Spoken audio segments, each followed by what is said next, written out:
So ito na naman po tayo sa ating bisyo na pagluluto.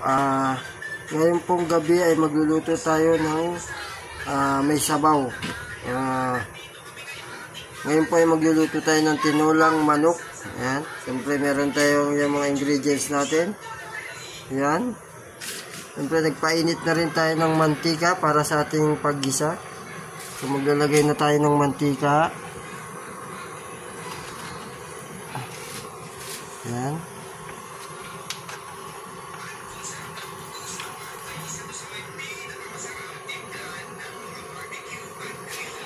Okay. So, ayan. So, siyempre, igigisa na po natin ang ating bawang.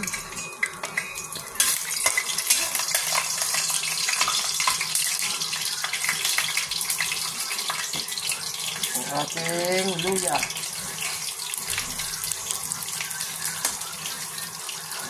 Siyempre, sama na rin natin yung ating yasigi. Ayan.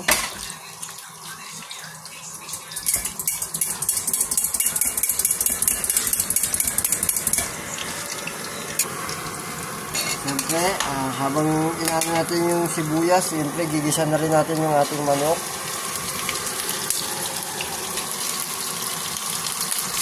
Ano ito?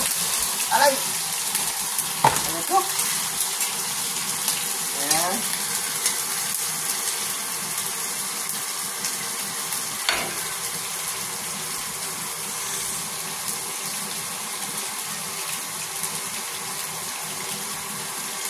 Siyempre, isusunod natin ang ating, ano ba tawag dito? Sayote.